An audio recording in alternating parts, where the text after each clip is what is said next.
Okay. So the sugya of Seuda Purim on a Friday raises an interesting question in that we have this mitzvah to have a big festive meal. And on a Friday, on Erev Shabbat, we have an Isur Achila, a prohibition to have a set meal. And we're going to see the reasons for that. But those two things come into direct conflict when Purim falls out on a Friday. So we're going to be looking at the mitzvah of the Seuda of Purim. We're going to explore the prohibition of eating on Erev Shabbat, eating a set meal on Erev Shabbat and what that's about. We're going to trace it through some of the Rishonim and through the Psak Halacha, through the halachic codes, and see how we practice. We're going to actually come upon this really interesting concept that I never encountered until I learned this sugya, which is called Porous Mapa. So you're gonna keep that term in your head, Porous Mapa, spreading out the tablecloth. That's going to be one innovative halachic solution of how we can kind of merge our Purim Seuda and our Shabbos Friday night meal together. And that's going to raise questions of theme. Do these two things go together? And that's where we're going to end. How do these two kind of meals interact with each other? Do they have the same character or do they have a different character?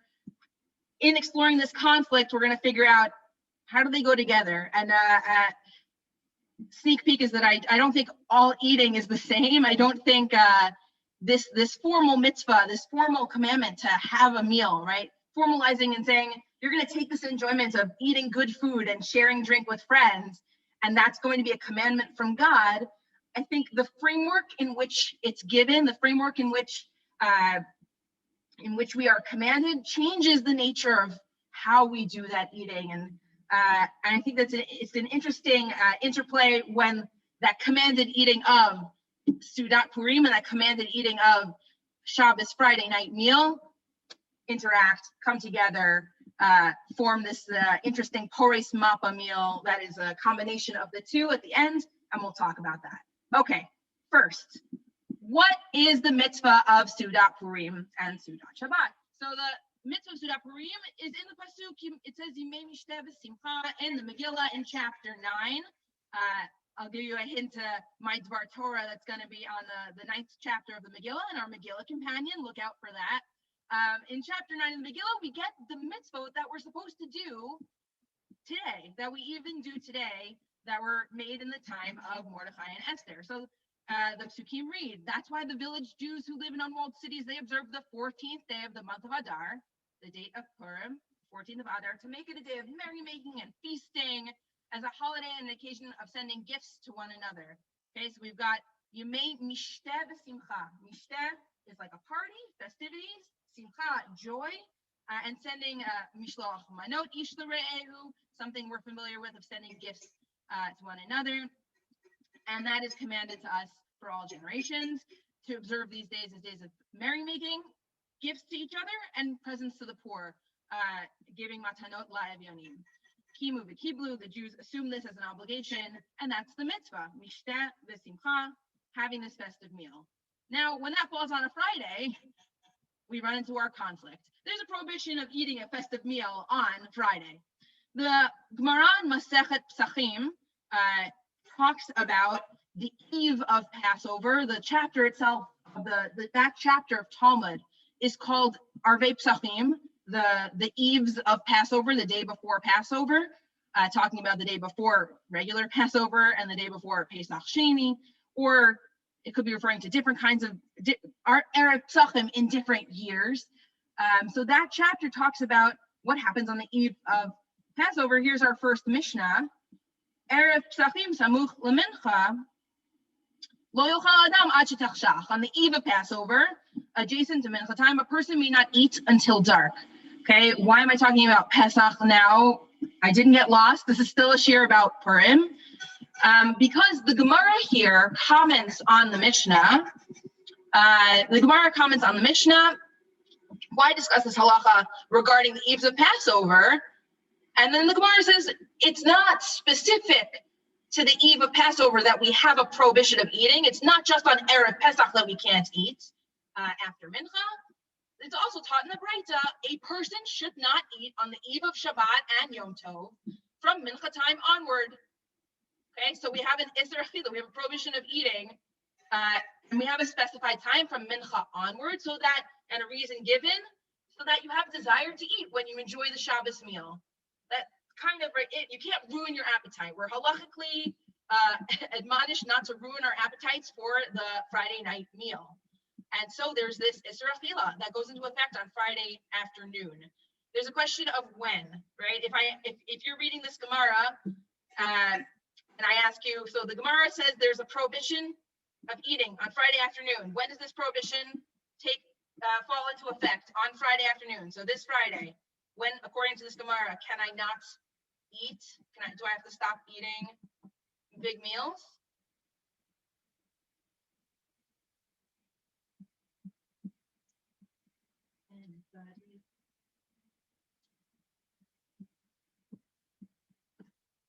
Okay, from the mincha time onward, trying to keep you on your toes. Okay, so I can ask you questions. I have that right as a teacher. Okay, from the mincha time onwards, there's a question of when that is, whether that is 6.5 hours into the day or 9.5 hours, halachic hours into the day. But it sounds like from a specific time, not a general prohibition from the afternoon onward, as that would affect your appetite. So that's what the Rashbam, the primary commentator on this chapter of Masachet Psachim, says. Why do we have this prohibition from the mincha time onwards? So you have an appetite for kiddush, and the Shabbat meal will be chaviv, beloved upon you. Okay, the Sefer Mitzvot Gadol, and then thanks to Safari, I have little bios of each of these books, of each of these authors of halachic works as the halacha develops. Sefer Mitzvot Gadol is a work by Moses ben Yaakov of Kushi, composed in 1243 to 1247.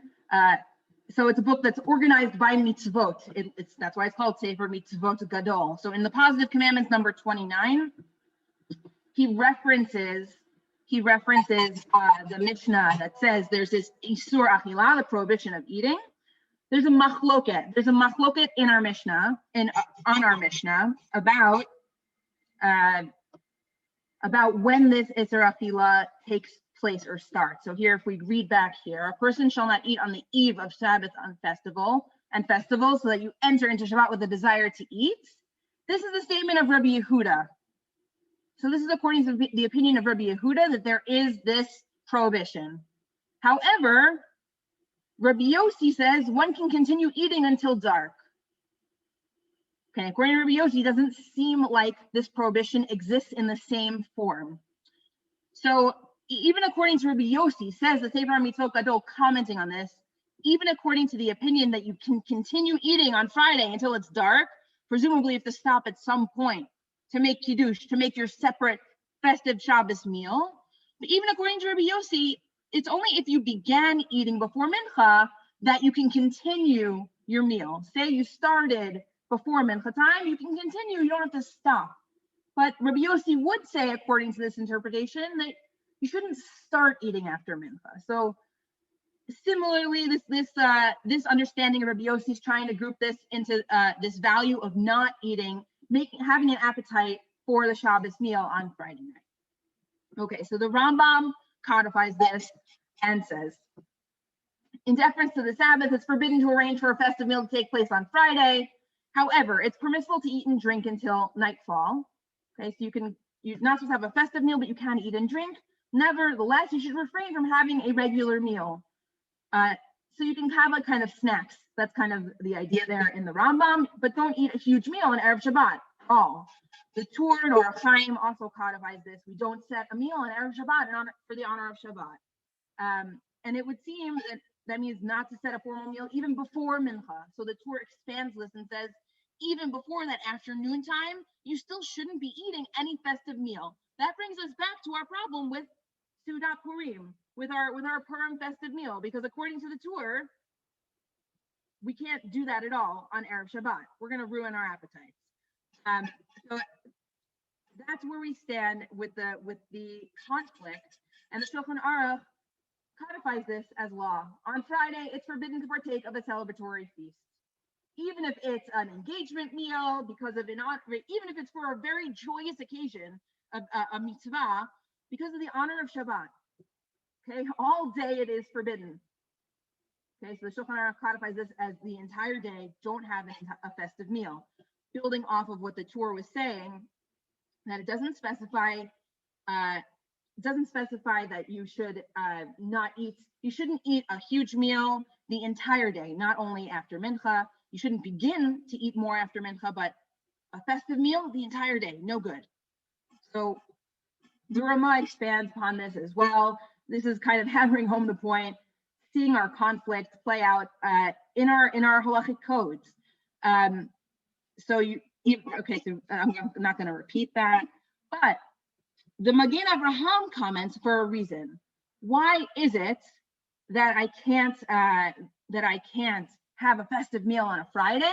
And it's not only that it'll ruin my appetite, it's that I'll become preoccupied with that festive meal. I'm going to be excited. I'm going to be arranging special things. The decorations, the themes, who knows, but there are special things that go along with a festive meal. And I'm going to end up neglecting what needs to be done for Shabbat.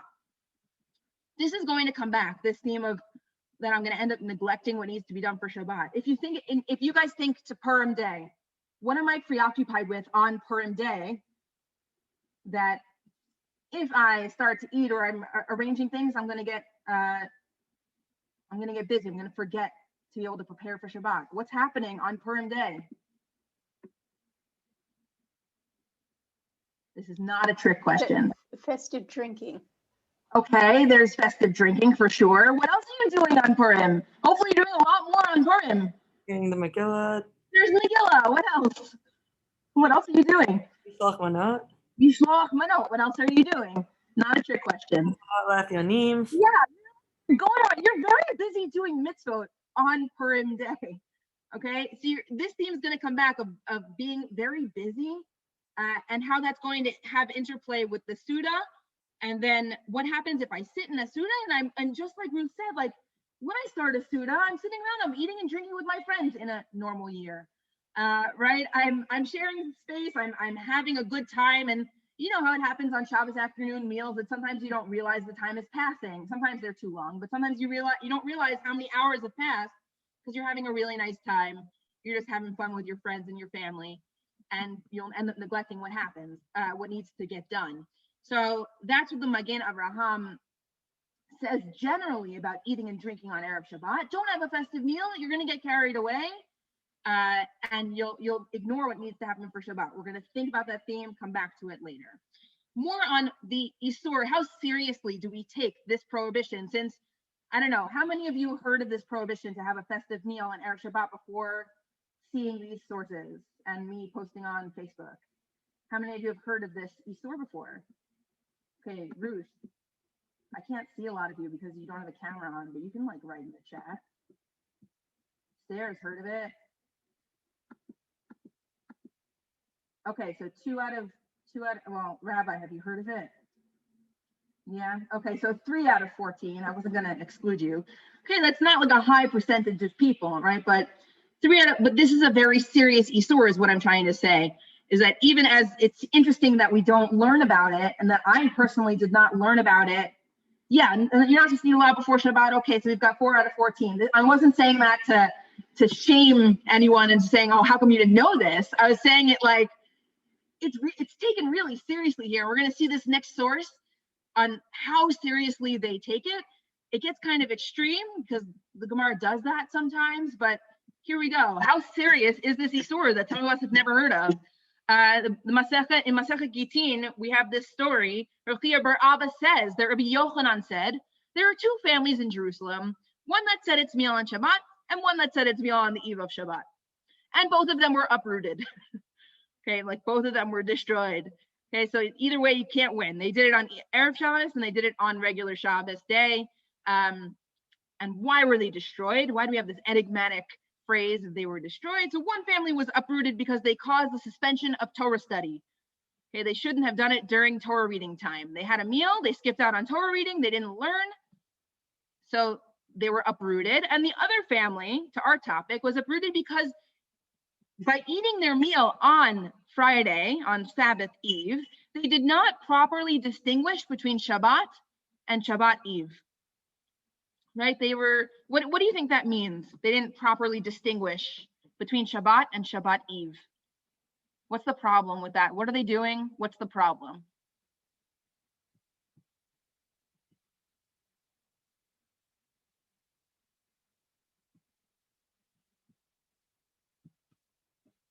Got to chat. According to that source, how can we have early Shabbat? Good question. But early Shabbat is, you mean that we're not distinguishing between Sabbath Eve by welcoming Shabbat early? We're allowed to add on to Shabbat. So if we just determine that another set amount of time is going to be added onto Shabbat, like once you light those candles and do early Shabbos, that would count as Shabbos. It would be transformed. But here they're eating a festive meal on Erev Shabbat when it's definitely Chol, when it's definitely not Shabbat. And then going into Shabbat, they're not properly distinguishing, meaning, right, we're supposed to be celebrating on Shabbat. It's supposed to be special. It's supposed to be unique. And here, this is kind of, it's too close for comfort for the rabbis, right? They're saying this is not giving proper kavod to Shabbat.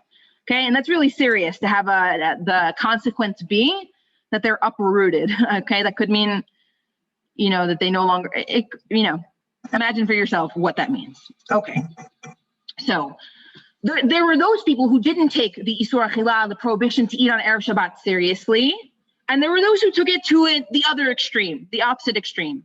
The Shulchan Aruch says that it is the way of people that there was this custom, or there is this custom, li'tanot be'erev Shabbat, to actually fast on Erev Shabbat. The Mishnah Berurah commenting on that says, consensus is that we don't do that.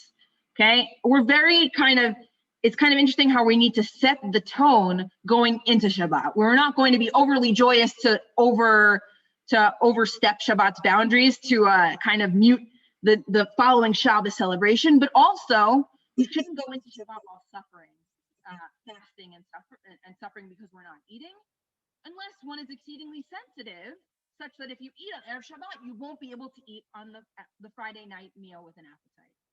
So there is like a discussion of people who, a rabbi that had a very sensitive digestive system and that he couldn't eat very large amounts. And if you would eat even a little, it would ruin his appetite for Shabbat. So he would refrain from eating, but that's not supposed to be the regular practice.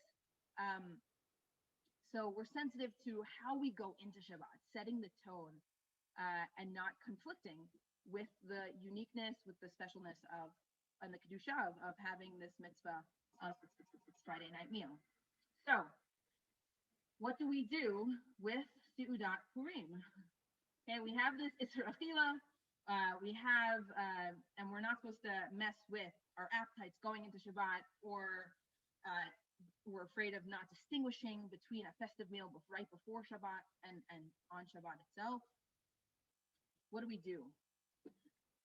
The Torah and the Ramah, they both say that it's a mitzvah to have many feasts during Purim, but you'll fulfill your obligation with only one, and this obligation should happen during the day. So we know that it needs to happen during the day sometime. We can't say, well, it falls on a Friday, let's do the mitzvah of our Seudat Purim on the night before, and this year on Thursday night. Right? You can't say that.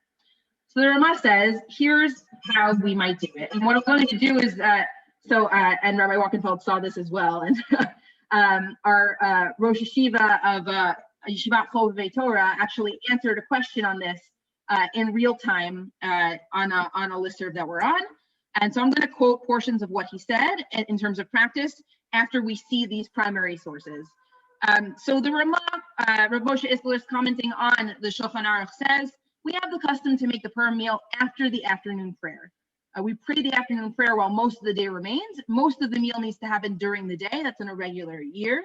And it should not be like those who have the custom to start close to evening, when most of it happens during the night. So it's really a daytime mitzvah. Big focus on the day. Should happen majority during the day. Okay, if it goes into the night a little bit, but shouldn't be during the night, even after Purim.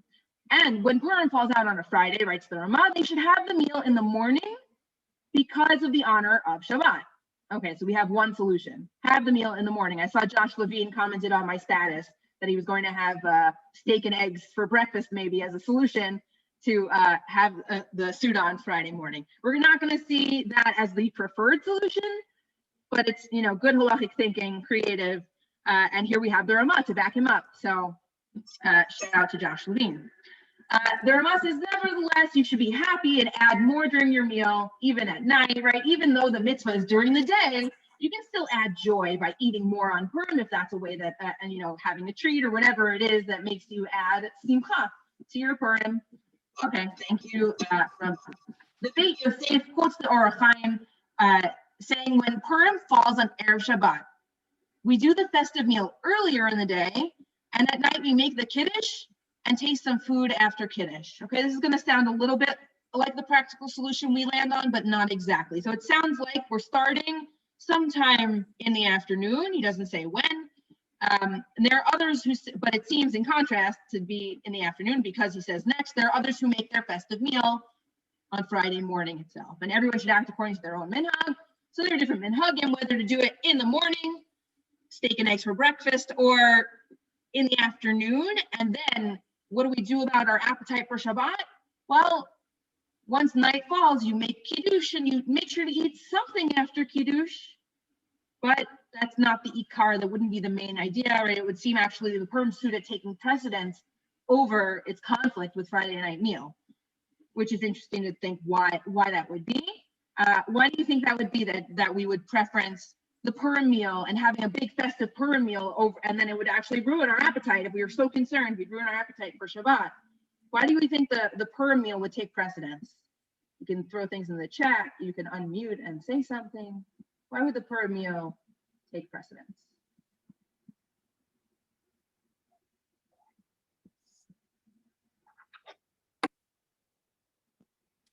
Intuitively.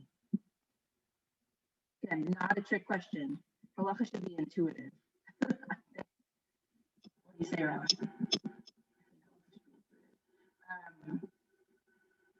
Shabbat shouldn't take away from another celebration, or Purim happens only once a year. Sure, right? Purim happens once a year. It's special. We should have this big celebration. Right? I could argue opposite halachic reasoning of like something around the, you know, in the realm of tadir sheno tadir, right? It's something that is that happens a lot. We actually preference it as something that is a regular part of our structure, or, you know, structuring our life around halacha. But yeah, it's special. That would be it. Yeah. Other thoughts? Why we would preference Purim Seuda?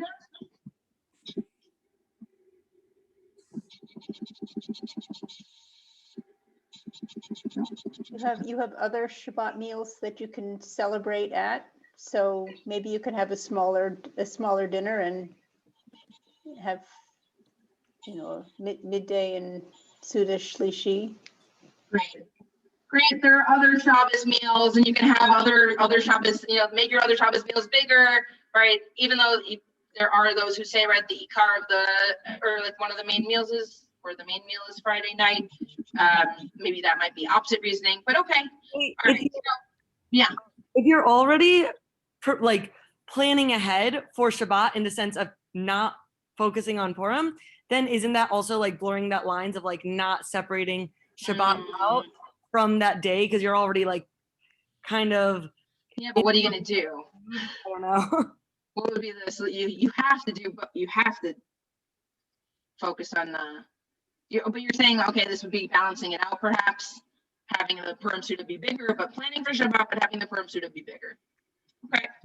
The Zerki Moshe is similar to the opinion of the Beit Yosef. We're gonna skip over that for now. Okay. So why do the Purim Seuda later in the day if it in fact ends up in this conflict? Why don't we say that the better opinion is to do Purim Seuda in the morning? Why would we end up making it later in the day? And here we have our Trumas Hadeshen. The question is, in many places, individuals and even Torah scholars conduct the bulk of their Purim meal at night, going to shul and davening mencha but not mariv, returning home, beginning their meal by day, late in the afternoon, and continuing into the night, such that most of the meal is at night. Is there logic to this custom? And says the Trumas Hadeshen, it seems to be Talmud Avar. The reason is because on the 14th in Shacharit in the morning, Tarich Sheyu B'Kriyat Megillah Megillah, you're busy. You are doing the mitzvah of Kriyat Megillah. And afterwards, you're busy doing the other mitzvot. Mishloach manot, matanot levyonim. Okay, so what we said before. Ve'ein pnai le'achol b'seudat b'simcha u'b'ta'anug. Actually, you're so busy making sure you do all the mitzvot properly, you wouldn't have the space, whether that's mentally, physically, in your day, in the morning, to sit and have a nice Seuda. And therefore, lachem k'ba'u kadmonenu miktatar ba'erev. So that's what they said, okay, yeah, some of it's going to end up at night, but you should start the meal in the afternoon so that you have kind of the space after you're done, you've fulfilled all of your mitzvot, and your halachic mind can rest, be at ease, and you now can enjoy and have full fulfillment of this next mitzvah of Seuda Purim. So that's why he's saying it's better not to have that conflict with the other mitzvot, even if it ends up in conflict with Seudat Shabbat. Okay, so then what happens is you start your Seuda mitzvot, and then you continue your Seuda with enjoyment and with your free time until nightfall and through night itself. And that counts as your Seuda. It's not as if, wow, Vayer Vayiboker, now it's nighttime, it's a different day, so half your Seuda got cut off. No, that's all one Seuda. What do we eat at the Seuda? Just a note. I have a chat. How about eating Shabbat dinner a little later? Absolutely. I really hear that. Now, I think sociologically, there's got to be something at play of not wanting to hang around too late at night when there isn't lighting. I'm not sure. I'm wondering why that solution doesn't come up. But we'll see, right? The Rambam says, you eat the meal, you eat meat for the meal itself. Okay, it's Seuda Na'am. We're going to see what we end up eating in this solution for actual Seudat Purim. But that's a good question. That's a good question. What do you think, Rabbi? I'm curious if you've thought about that. I had not thought of. I mean, I'm trying to think when. I don't know. It's like the rhythm is like you're supposed to have the meal right away, right? Except unless there's some reason. But why, right? Yeah. Logically. The examples I can think of when you wouldn't do that would, like on my campus, if like the Hillel serves dinner at 7 p.m. and Shabbos starts at 4:30 in the winter, so you might, have Mincha and Kabbalat Shabbat and Mariv at 4:30 when the sun sets, and then maybe have a little kiddush or something, or play cards or whatever, and then that has you to do with something completely external. Yeah, right. But that's like exactly, it's an external push that's like making you do that, or. Yeah, I imagine it has to do with the nighttime and not wanting to hang out like too late at night. You're like, and not wanting to delay mitzvot, we wouldn't do mitzvot as soon as we can usually, right? Like as reason, like, right? Zrizim Makdimin. But if Zrizim Makdimin comes into conflict here with actually having a nice Seuda, because your belly is kind of full, and that makes it a worse Seuda, I would say. Yeah, you could think of a lot of. What if you like a really long walk to shul? So you take a taxi, like 3 miles to the nearest shul from where you're staying, and you daven, Friday night when the sun sets. Then you have it's like a 60-minute walk to get back to you. So okay, so dinner will be delayed, but like it's worth it because you'll have a nice dinner where people are, or you're going. Somebody's invited you, and they live really far away, so you might walk really far to be able to have like a really nice meal at a place where there's like food waiting for you. So I don't know, like there are a lot of reasons why I think you would do it, right? Oh, of course. Meaning there are situations in which that would arise, like that would be your only. Marilyn's question is, why don't the halachic sources mention that? Yeah, why isn't that like a solution? Just like why isn't that the solution? Listen, it seems to be. That's the only thing I could think of is the nighttime not being a hospitable time for people without electricity. But and how long would you have to wait to like you're gonna? I don't know. You can. I could imagine the halachic sources saying, until you feel like you could eat, etc. They can give you a interesting. But yeah, there is right, the inyan of doing mitzvah right away would seem to be motivation there as well, because you're pushing off the enjoyment of Shabbat. Yeah, but the enjoyment's what's missing, right? They're giving subjective value to your actual enjoyment. They're not saying right, your Seuda will be qualitatively worse because your stomach is full, right? There's a lot of discussion in this chapter of Gemara in our Pesachim about your qualitative experience of the Pesach meal and it's parallel here in the era of Shabbos meal that matters, right? You're not right and talking about that qualitative experience of even when they say don't go into Shabbos fasting, right? Because that's not as good. Like you won't have the same enjoyment. There's a higher quality mitzvah to be had. The more enjoyment, the more you can set yourself up for greater enjoyment of your food. In the winter, I usually study the parsha before Shabbat dinner because I'm not usually very hungry. See, because Marilyn lives this. She's like, well, I have a practical solution. Great, I love it. And you should add your, I don't know if we're in the period of Achronim still, but Marilyn, you should write that up and add that to Sfaria as your commentary. I'd be pro. That's logical. And instead of that very logical argument, we're going to still, and I think there is value here in Zrizim Akim in the mitzvot and doing mitzvot at the most important time. That's a halachic value that's being expressed here. And that makes sense to me. And therefore, this practical solution comes out of the Porous Mapa solution that we mentioned at the beginning. So the practical guidance about Seuda Purim, we said, Seuda Purim can happen at a variety of times. They're on Erev Shabbat, there are different minhagim, and all of those are valid. So Rabbi Linzer wrote, it should be noted that a number of Achronim explicitly defend the practice, as it's known by some of the Gedolim would eat dafka at the end of the day, right? You could eat in the morning, but you could also eat at the end of the day. So certainly you should do it at the end of the day when it would be a nicer Seuda. So Rabbi Linzer is also arguing here that somehow there would be a nicer Seuda at the end of the day. You're not rushing, you're not, you have more time, drawing upon the other sources we saw. And the timing issue is just minhag, so you should make the decision here based on what more greatly enhances these two Seudot, both of them. And I don't know, I think we see it in other places, but I really love the qualitative aspect here of the mitzvah. Like our actual experience of it is what matters, and there's choice here, and whatever brings you the greater pleasure out of the mitzvah that enhances the mitzvah. I kind of love that idea. So here's guidance on how to do the dual meal or the combined meal process of Porous Mapa. Because if we follow the idea that we want it to happen during the day and towards the later end of the day, which it would seem to be was a preferred practice by a lot, by many, and to have our Seudat Shabbat, how do we combine the two practically?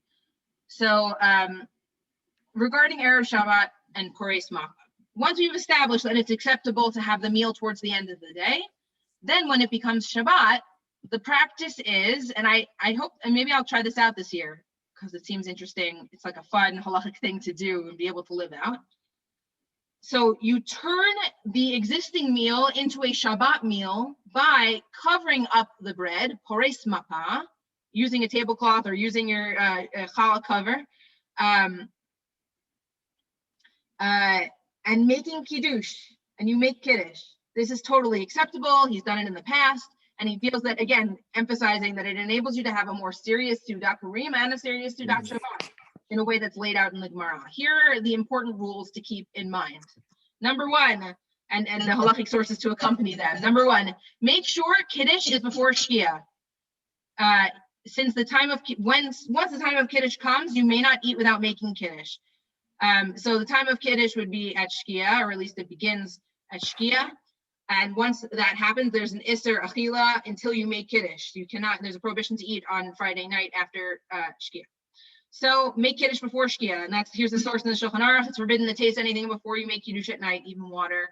Even if you began eating while it was still day, you need to stop eating.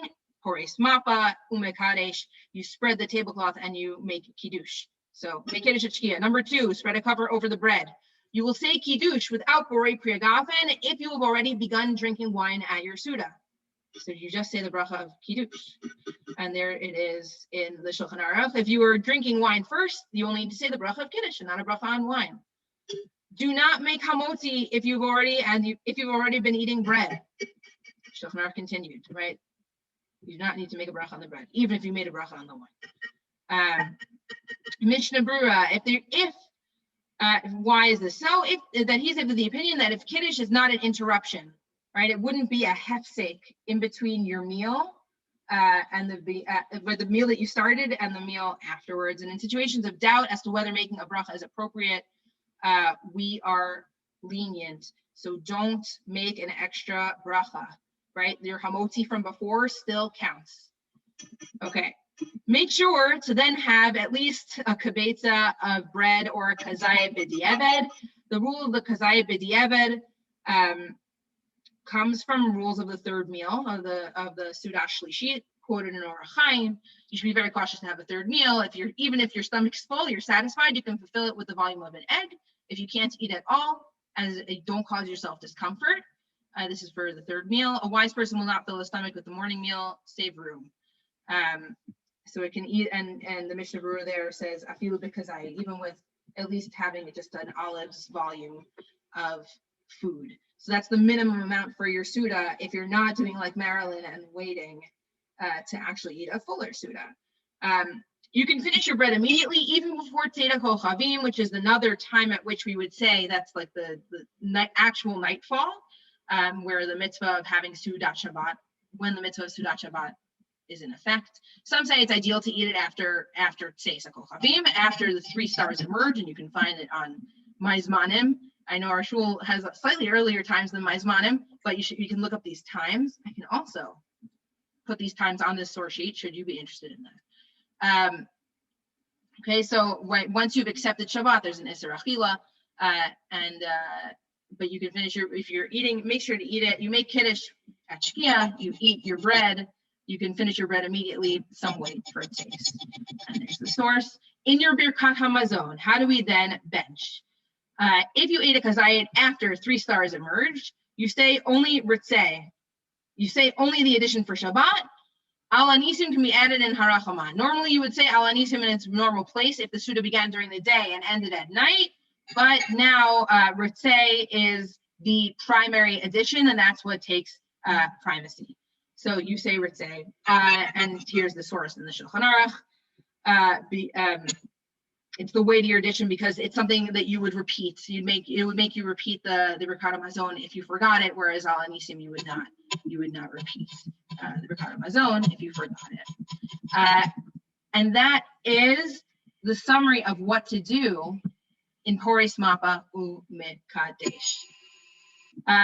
Just as a concluding thought, and then I'm happy to hear your comments, thoughts, questions if you want to do further elucidation. This idea of Porous Mapa u'Mekadesh, of combining the 2 meals together, strikes me as kind of strange, as a meeting of 2 worlds, and because the Seudat Purim, the nature of Seudat Purim, if I was going to classify it, is one of kind of losing yourself in the Seuda, right? Some have the idea of drinking ad lo yada, some have the idea, or even just the mitzvah of ad lo yada, of taking a nap and kind of losing sense of the order of things on Purim, as things were turned upside down as a theme of the holiday. Highly recommend taking a nap as a method of doing that. And so that's the theme of this Purim Seuda, this merriment, this joy making, this upside down topsy-turviness, and the making a mockery of the order of things, as the Purim holiday did, of saying you don't really know what's going on behind the scenes, right? All the miracles happened behind the scenes. God's hand was hidden. Things were turned upside down when they appeared to be going one way and turned to be the entire opposite. Whereas the Shabbat is kind of this culmination of a very orderly creation of God setting into place the order of the world. And day 7 is the culmination, completion of this process. And it would seem to me to be in conflict as a theme to the theme of Seudat Purim and the way that we're commanded to celebrate Seudat Purim, right? Even on Shabbat, there's an order to exactly how things work. And it would seem to me thematically to be in conflict. I don't know if anyone has ever considered that or how that strikes you as an idea. But the combination of the 2 seems very like a different, like a combination of how we experience God in the world or God's hand in the world. And on the experiential level, it's just very interesting to have the meeting of the chaos and the confusion and the miracles that come out of the from behind the scenes, and the orderly rhythms of our world that God set into place that we experience and that give us structure, and that we celebrate each Shabbat is the cycle of things. So that's where this sugya meets me after thinking through what it might be to have this Seuda, this combination Seuda of Porous Mapa and Mekadesh, as I might try to do this year, and as we've laid out here as a solution to our conflict, our major conflict of not eating on Erev Shabbos, preparing, and yet needing to do this festive meal during the day of Purim as a kiyum of the mitzvah. And with that, I'll invite any comments, thoughts, questions on anything that was said throughout.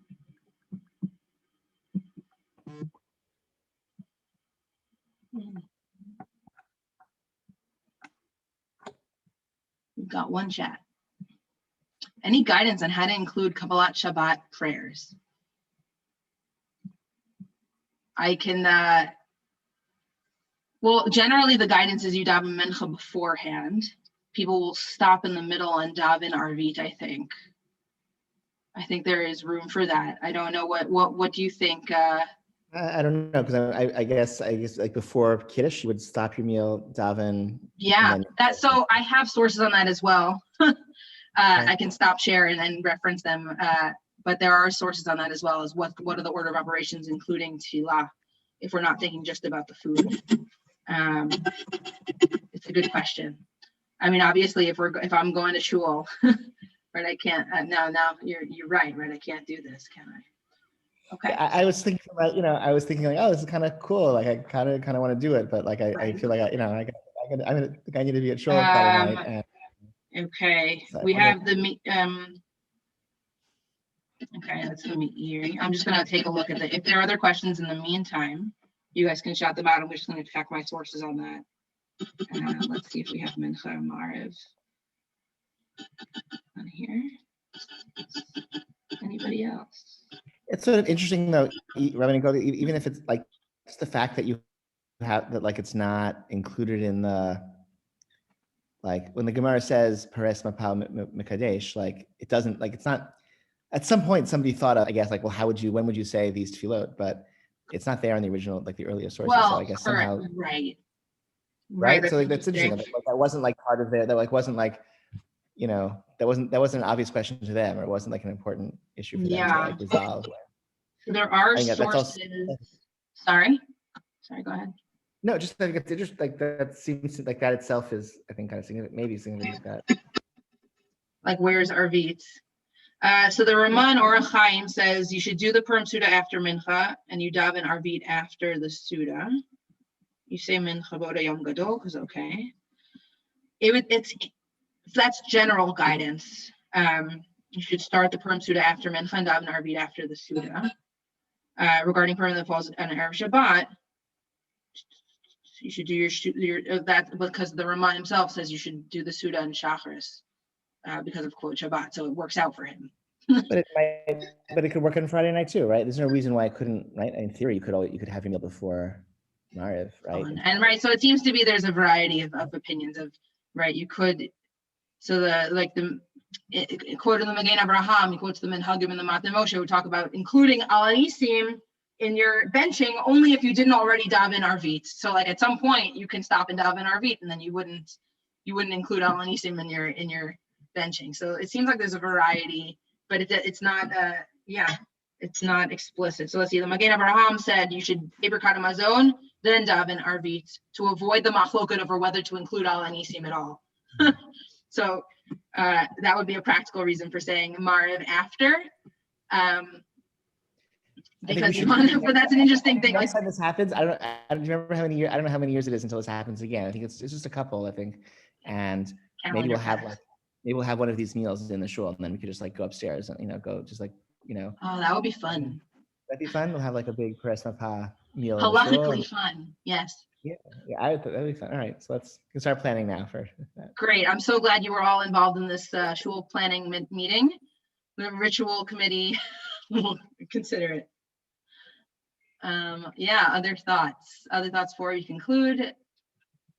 if you have any questions, of course, or if you want to do more Ian analysis or thoughts thinking of on this topic, I'm happy to send you more sources or field any questions, comments, and thoughts.